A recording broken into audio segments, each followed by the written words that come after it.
नमस्कार प्रेक्षकांनो, सुना येती घरा मालिकेमध्ये आपण पाहतो की राघव उमाला म्हणत असतो की आई, आप्पांनी नाही घातलं घड्याळ तर नको घालू, तू घाल की. त्यावेळेस उमा म्हणते की असं कसं, अरे जर माझ्या नवऱ्याने नाही घातलं तर मी कसं घालू, त्यांना वाईट वाटेल ना. त्यावेळेस मग राघव खूप चिडतो आणि म्हणत असतो की जा, तुला ना तुझ्या नवऱ्याचाच पुळका येतो, माझं काही नाही.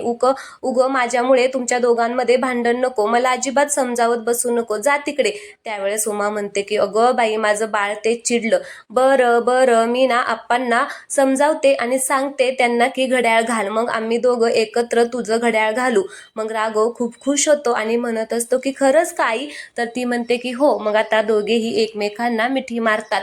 तर उमा आता त्यांच्या रूम मध्ये जाते. मग आता उमा आल्यानंतर शिवनाथ म्हणत असतो की उमा, आला तुम्ही, थांबा, मी तुमच्यासाठी छान असं सरप्राईज गिफ्ट आणलेलं आहे. त्यावेळेस उमा म्हणते की नको मला काय बी. आता ती रुसूनच बसलेली असते. मग आता तो म्हणतो की काय झालं उमा, तुम्हाला असं का तुम्ही फुगलेला दिसताय. त्यावेळेस ती म्हणते की शिव, मला ना तुमच्याशी अजिबात बोलायचं नाही. मग शिवनाथ म्हणत असतो की अरे रे रे, खूपच राग वाढलेला दिसतोय आज डायरेक्ट शिव. मग ती म्हणत असते की मग काय करू, तुम्ही असं वागताच तर. मग तो म्हणतो की अहो काय केले मी, सांगा तरी, नाहीतर बघा तरी इकडं मी तुमच्यासाठी साडी कसली आणली ती. त्यावेळेस ती म्हणते की मला अजिबात बघायची नाही, नको मला तुमचं गिफ्ट. तर तो म्हणतो की बाई, आज सरकार लयच रुसलेल्या दिसतात, नक्की सरकारला झालंय काय सांगा, मग तरी आम्ही माफी मागू तुमची, काय आमचं चुकलंय ते तरी आम्हाला कळेल. त्यावेळेस ती म्हणते की सगळी कोडी आम्ही सोडवायची, घरातलं सगळं आम्ही बघायचं, तुम्ही नुसता आदेश सोडायचा, तुम्ही नुसतं सगळ्यांवरती ओरडायचं. त्यावेळेस तो म्हणतो की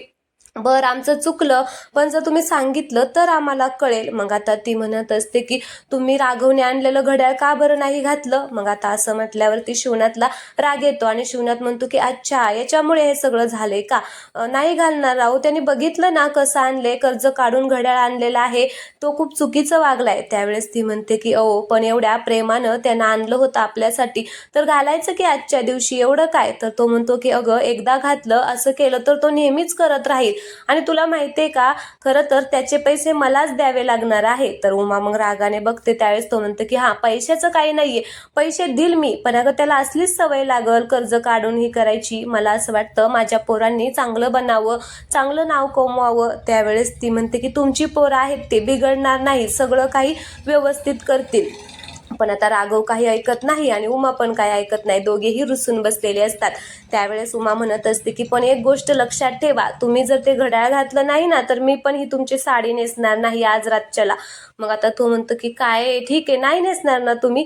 तर ती म्हणते की नाही. मग तो हात पुढे करतो आणि म्हणत असतो की मग द्या इकडे ते. त्यावेळेस उमा म्हणते की काय देऊ. तर आता तो म्हणतो की घड्याळ. मग उमाला आश्चर्याचा धक्काच बसतो. उमा म्हणते की काय, खरंच. मग तो म्हणतो की हो द्या, आता काय करायचं, तुम्ही एवढं रुसलेला आहात तर तुमच्यासाठी घ्यावंच लागणार आहे. मग उमा खूप खुश होते आणि आता ते घड्याळ घेऊन येते आणि शिवनाथला त्या बॉक्समधून घड्याळ काढून देते. तर शिवनाथ ते घड्याळ घेतो आणि त्या घड्याळाकडे बघतच राहतो आणि म्हणत असतो की खरं तर माझ्या पोराची चॉईस माझ्यासारखीच आहे. त्यावेळेस उमा म्हणते की हो का. मग शिवनाथ म्हणत असतो की मग माझी पण चॉईस एकदम भारी आहे की नाही. आता तो उमाकडे पाहून म्हणत असतो. मग उमा म्हणत असते की हो, मग जाऊन सांगा की तुमच्या पोराला. तर शिवनाथ म्हणत असतो की नाही नको, त्याला जर सांगितलं ना तर तो हरभऱ्याच्या झाडावरतीच चढेल आणि मग काय असलेच उद्योग करत बसेल, नको. मग आता शिवनाथ ते घड्याळ घालतो आणि मग उमाला ती साडी देतो आणि म्हणत असतो की ही घ्या साडी तुमच्यासाठी. आता उमा ती साडी घेऊन म्हणत असते की थँक्यू. तर तो म्हणतो की बरं तुम्हाला पण थँक्यू.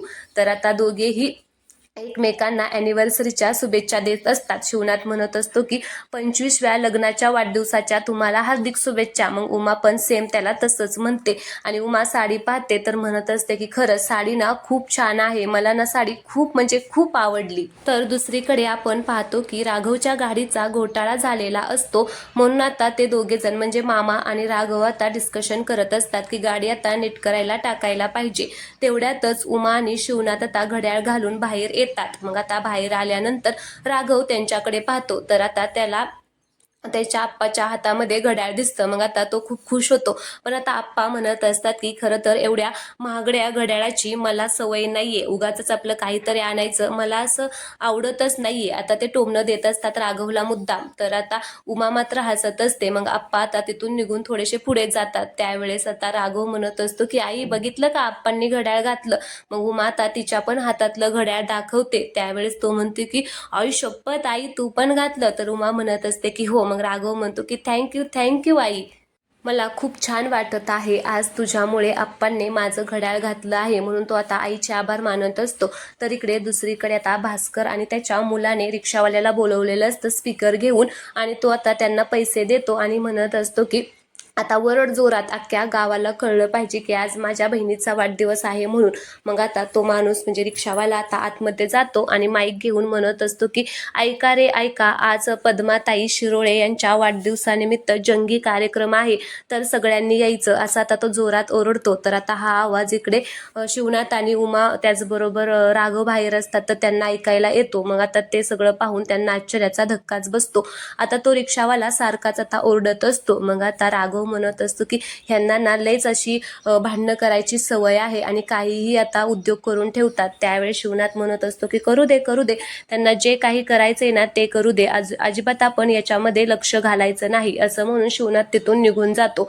राघवला मात्र आता या दोघांचा खूपच राग आलेला असतो. तर संध्याकाळी आपण पाहतो की इकडे आता भास्कर आणि त्याचा मुलगा आता ओरडून सांगत असतात की आज आमच्या पद्माताईचा वाढदिवस आहे आणि सगळ्या गावासाठी भोजन आणि जंगी कार्यक्रम ठेवलेला आहे, तर सगळ्यांनी लवकरात लवकर जमायचं आहे. आता तेवढ्यातच तिकडून आता छाया, आई साहेब, पद्मा, अनु तयार होऊन आता बाहेर येतात आणि म्हणत असतात की अरे वा लयच छान तयारी चाललेली आहे. तर आता आई म्हणत असते की अरे भास्कर एवढी कसली तयारी चालू आहे, काय करणार आहे तू. त्यावेळेस भास्कर म्हणत असतो की आई आता तू बघतच राहा मी काय करणार आहे ते. त्यावेळेस आता आई म्हणत असते की बरं ठीक आहे. मग भास्कर आता पद्माताईला म्हणत असतो की ताई त्या शिवनाथला लय माज होता ना की अख्खं गाव माझ्या बाजूने आहे, अख्खं गाव मला सपोर्ट करणार आहे. तू आता बघच मी असं काही केलेलं आहे ना की हे गाव त्याच्याकडे डुंकून सुद्धा बघणार नाही, एवढा मी मोठा तामझाम करणार आहे. त्यावेळेस पद्माताई म्हणत असते की बरं हे सगळं ठीक आहे, पण तू असं करणार तरी काय आहे. त्यावेळेस भास्कर म्हणत असतो की ताई अगं काय करणार आहे, गावकऱ्यांसाठी मस्त भोजन ठेवलेलं आहे आणि छान त्यांचा एंटरटेनमेंट व्हावं म्हणून त्यासाठी कार्यक्रम ठेवलेला आहे, मस्त जोरदार तयारी तशी मी केलेली. त्या शिवनाथला मी कसा तोंडावरती पाडतोय ते. आता तिकडे शिवनाथ आलेला असतो आणि याचं सगळं बोलणं ऐकतो. मग शिवनाथ त्याच्याकडे बघत असतो.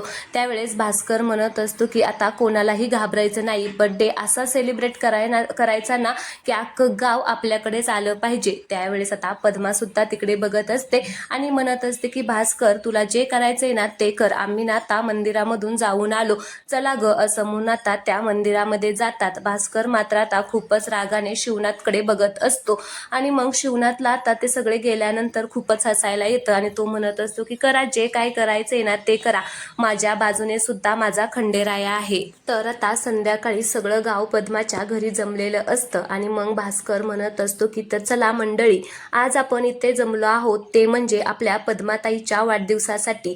आपल्या गावच्या मानकरी, हुशार, श्रीमंत शिरोळे खानदानाचं नाव काढणाऱ्या पद्माताईंचा वाढदिवस म्हणजे समद्या गावासाठी सणच आहे जणू, आणि म्हणूनच तुम्हा समद्यांसाठी या कार्यक्रमाचे आयोजन केले आहे. तर आता हा आवाज एवढा मोठा असतो की शिवनाथच्या घरातील सगळेजण बाहेर येतात. सगळी मुले बाहेर येऊन ते ऐकत असतात. त्यांना त्या आवाजाचा तो आवाज ऐकून धक्काच बसतो, एवढा मोठा आवाज केलेला आहे. तर त्यांचा मुलगा आता म्हणजे शिवनाथ भास्करचा मुलगा म्हणत असतो की मंडळी, आज आपण येथे जमलेलो आहे ते आमच्या लाडक्या आत्तू आणि तुमच्या लाडक्या पद्माताईसाठी. कोणासाठी, तर सगळे लोक ओरडतात पद्माताईंसाठी पद्माताईंसाठी. मग तो म्हणत असतो की मोठ्याने बोला, ज्याचा आवाज सगळ्यात मोठा त्यांना मिळणार मोठं बक्षीस. कोणासाठी, मग सगळे लोक खूप मोठ्याने ओरडतात पद्माताई, गावची सगळ्यांची लाडकी ताई कोण, पद्माताई पद्माताई. मग आता सगळे लोक आता खूपच ओरडत असतात. इकडे राघवला खूपच राग येतो आणि तो म्हणत असतो की मामा चल रे, यांचं आता लय झालं, आपण पण आता डीजे मागवायचा डीजे. मग शिवनाथ म्हणत असतो की काहीच गरज नाहीये. मग राघव म्हणत असतो की अहो पण आप्पा ती समोरची मुद्दाम करत आहे. तर शिवनाथ म्हणत असतो की मला सगळं काही माहिती आहे, तर इकडे श्री म्हणत असतो की होय आप्पा, यांचं जे काही चाललंय ना ते सरळ नाहीये, आपला आवाज पण वाढला पाहिजे. तर राघव म्हणतो की होय आप्पा, लावायचा का डीजे. मग सगळेजण आता परमिशन मागत असतात, आप्पा द्या ना परमिशन. पण आता त्यांचं आप्पा ऐकूनच घेत नाहीत आणि मग सगळेजण म्हणत असतात की आप्पा, यांच्यापेक्षा आपला आवाज मोठा करायचा हो, द्या ना आम्हाला परमिशन. तर आप्पा म्हणत असतात की आपला पण आवाज वाढणार, पण आपला सूर वेगळा असला पाहिजे. त्यांच्या सुरात आपला सूर मिसळवायचा कशाला, कोणाची असं करायची आपल्याला काही गरज नाहीये, मग कोणालाच काहीच कळत नाही. म्हणून ते म्हणत असतात की म्हणजे त्यावेळेस शिवनाथ म्हणत असतो की तुम्हा सगळ्या लेकरांची मनापासून इच्छा होती ना की आपल्या आई वडिलांचा 25वा लग्नाचा वाढदिवस साजरा करायचा. मग सगळेजण आता खूप इमोशनल झालेले असतात. त्यावेळेस आप्पा म्हणत असतात की काय रे राघव, होय ना. मग आप्पांना ते आठवतं की कसं त्यांनी आता राघवला मारलं होतं ते त्याच्या गालावरती. मग आता ते त्याच्या गालावरती हात ठेवतात आणि म्हणत असतात की तुम्हा सगळ्यांना माझा राग दिसतो, माझी चिडचिड दिसते, पण त्यामागे मोठं कारण असतं रे. ज्या दिवशी आमचं लग्न झालं त्या दिवशी पद्माचा वाढदिवस होता. त्या दिवशी माईसाहेबांना म्हणजे तुमच्या आजीला लय त्रास होतो आणि त्या दिवसाच्या आठवणीने तुमच्या आईला पण लय वाईट वाटतं आणि म्हणूनच मी ठरवलं की आयुष्यामध्ये आपल्या लग्नाचा वाढदिवस कधीच साजरा नाही करायचा. पण आता मैदानामध्ये उतरलोच आहोत तर मागे वळून अजिबात पाहायचं नाही. आपला आवाज पण वाजणारच. आता आपल्याकडे कोणीतरी येणार आहे. मग आता पोरांना कळत नाही म्हणून ते म्हणत असतात की म्हणजे त्यावेळेस आता आप्पा म्हणत असतात की आजचा कार्यक्रम दणक्यात साजरा होणार आहे. आता त्यांना काय आवाज करायचा आहे ना करू द्या, कारण आपला आवाज आता सगळ्या गावाला थेट भेटणार आहे. असं म्हणून सगळेच आता खूप खुश होतात. तर इकडे पद्माचा भाचा म्हणत असतो की चला मंडळी, ज्याची बघताय तुम्ही आतुरतेने वाट, तो हाय लावण्यवती काजलचा थाट. आता आपल्या समोर लावण्यवती काजल सादर करणार आहे एक बहारदार नाच आणि टाळ्या, असे म्हणून आता सगळेजण टाळ्या वाजवतात. तर आता सगळ्या गावकऱ्यांसाठी तमाशा बघायला ठेवलेला असतो. तेवढ्यातच आता तिकडून पद्माताई, माई साहेब सगळेजण आता देवाच्या पाया पडून आतमध्ये आलेले असतात. सगळेजण आता पद्माताईंना पाहून टाळ्या वाजवतात. पद्माताई तर खूपच खुश असतात. मग भास्कर म्हणत असतो की हा पुष्पगुच्छ देऊन आपल्या लाडक्या ताईला वाढदिवसाच्या शुभेच्छा देऊ. सगळेजण टाळ्या वाजवत असतात. मग पद्माताई माईक घेतात आणि म्हणत असतात की गावकऱ्यांनो, तुमच्या सगळ्यांच्या प्रेमासाठी लय लय तुमचे आभार. मग मंडळी उत्सुकता पण आहे, मग सुरू करूया आजचा उत्सव चला, असं म्हणून पद्माताई आता खाली उतरतात. तर इकडे राघव असतो, तो आता म्हणत असतो की कोण येणार आहे नेमकं. तर आता मामा म्हणतो की काय माहिती दाजी, काय मला सांगतात होय. तर आता उमाला म्हणत असतो की काय चाललेलं आहे, कोण येणार आहे, कोणाची आपण वाट बघायची आहे आणि कधी येणार आहे. त्यावेळेस आता उमा म्हणत असते की अरे मला पण नाही माहिती. मग राघव म्हणत असतो की अगं तुला पण नाही माहिती कोण येणार आहे ते. मग आता तो मनामध्ये म्हणत असतो की नाही, मला पण आप्पांनी काहीच सांगितलेलं नाहीये. मग आता तुला पण नाही सांगितलं, मग नक्की कोण येणार आहे. तर आता बंटी म्हणत असतो की हे दाजी पण ना असेच आहेत, यांचं सगळं जगाच्या वेगळंच असतं. त्यावेळेस उमा म्हणत असते की बंटी काय चाललंय, गप्प बस. तर तेवढ्यात आता आप्पांनी ज्यांना बोलवलेलं असतं ते आलेले असतात. तर इकडे दुसरीकडे यांचा आता लावणीचा कार्यक्रम चालू झालेला असतो. आता डीजेचा आवाज चांगलाच वाढवून लावणी तिकडे चालू झालेली असते.